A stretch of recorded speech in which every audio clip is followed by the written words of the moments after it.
Salut, dans cette nouvelle vidéo, nous allons analyser les chances de l'AES de réaliser quelque chose d'historique et de grand dans l'histoire africaine.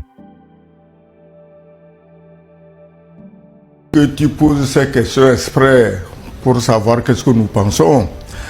Quel pays de l'AES va envier quel pays de la CEDEAO pour regretter d'être membre de l'AES? Quel pays de l'AES? Comme il a dit, l'uranium qu'on volait aux Nigériens, même le chef de la mafia sicilienne ou calabraise n'aurait jamais accepté prendre l'uranium nigérien à ce prix-là. Chef de la mafia, il trouverait que c'est pas bon. Que humainement, c'est pas acceptable. Mais on le prenait comme ça. Personne ne disait rien. Pourquoi? Il a parlé de corruption. Parce qu'il y a des Nigériens qui jouaient le jeu et qui remplissaient leur compte d'argent là-bas, dans leur pays, là-bas, dans les pays du Golfe, où on croyait que la sécurité était assurée à 1000%. Je suis surpris d'apprendre depuis hier qu'il y a des bombes qui tombent partout dans ces pays que nous tenions pour des paradis. Donc, parce qu'il y avait la corruption, les autres en profitaient et ramassaient l'uranium cadeau. Aujourd'hui, l'uranium est aux Nigériens, le pétrole est aux Nigériens et beaucoup d'autres ressources minières sont aux Nigériens. Quel Nigérien est assez fou pour, voyant toutes ces richesses arriver, comme il le dit, si elles sont bien gérées, dans l'intérêt de tout le monde, pour envier quel pays de l'Afrique, de la CEDEAO? Tu connais un qu'on peut envier? Quel Burkinabé normal, logique, puisque tu viens de Ouaga, quel Burkinabé normal, logique, va voir ce que tu as vu? Des autoroutes de 4 fois combien? 4 fois 2 ou 3 fois 2 sur plus de 300 km. Tu peux me dire lequel des pays de la CEDEAO est en train de faire la même chose? Il y a des gens qui ont fait 2 fois 2 sur à peine 30 ou 40 km et ils s'autoproclament champion international du développement. Ils veulent le prix Nobel du développement pour 2 fois 2 sur à peine 40 km. Alors, moi je suis d'un pays où on fait 3 ou 4 fois 2 sur 330 km et je vais envier quelqu'un. Pourquoi? Tu vas au Mali, lors du Mali, tu n'as pas vu le président Assimi Goïta renégocier le contrat? Barrick Gold, l'entrepreneur ultra têtu qui se croyait avec les nègres d'il y a 30 ans, il voulait faire la résistance, mais on lui a tapé sur les doigts, il a payé. Donc, ces pays sont en train de rassembler leurs richesses pour développer leur pays, pour l'épanouissement de leur population. Dis-moi comment des populations qui voient ça peuvent maintenant envier. Envier qui? Donne-moi un seul pays de la sous-région ici qui sera envié. Il faut être complètement débile pour un Burkinabé d'envier ces pays-là.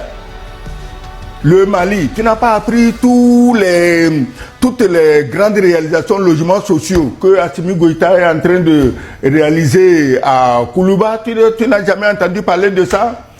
Ceux qui se proclament champions internationaux du développement.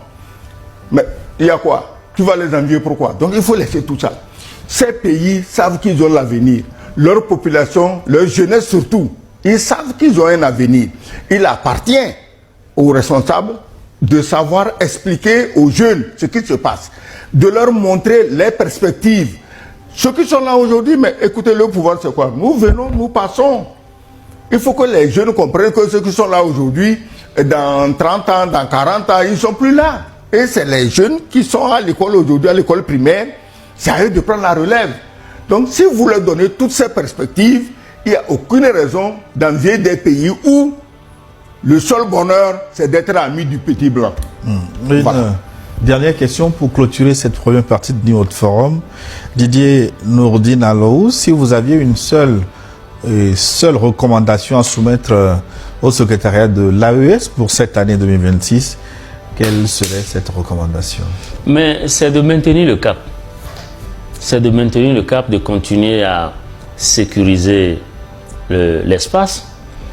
Parce qu'il y a un discours qui revient souvent et que les esprits faibles se laissent emballer sur cette question parce que il n'est pas rare d'entendre dans certains médias, certains Africains dire notamment « Ah, ils ont pris le pouvoir pour raisons sécuritaires et qu'aujourd'hui la sécurité n'est pas prise en charge, n'est pas correctement... » Mais est-ce qu'ils savent le nombre de pressions qui tombent sur ces pays-là chaque jour?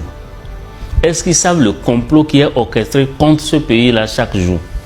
Donc je crois que les pays de l'AES doivent maintenir le cap. C'est un jeu d'équilibre, ce n'est pas facile, c'est plus facile à dire qu'à faire.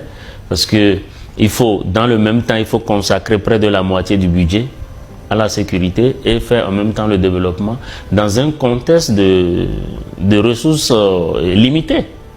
Donc, ce n'est pas du tout facile. Il faut tout de même continuer à garder le cap. Excellent. Oui, mais comme il le dit, il faut tenir le peuple en haleine. C'est-à-dire qu'il faut éviter qu'il y ait une certaine lassitude qui s'installe. Les gens se sont fixés des objectifs. Il faut tenir le peuple en haleine, lui expliquer et à tout moment lui montrer vers où on va et communiquer intelligemment. Gilles, quelquefois il vaut mieux ne pas communiquer que de mettre des tarés pour soi-disant communiquer. Parce que quand pour une communication tu recrutes des insulteurs, tu ne fais pas de communication, tu fais l'anti-communication. Donc eux, ils n'ont qu'à vraiment faire des communications intelligentes qui n'agressent personne, qui n'insultent personne, mais qui montrent à leur population les perspectives qui les attendent si vraiment ils arrivent à se maintenir dans l'unité pour travailler ensemble. C'est tout.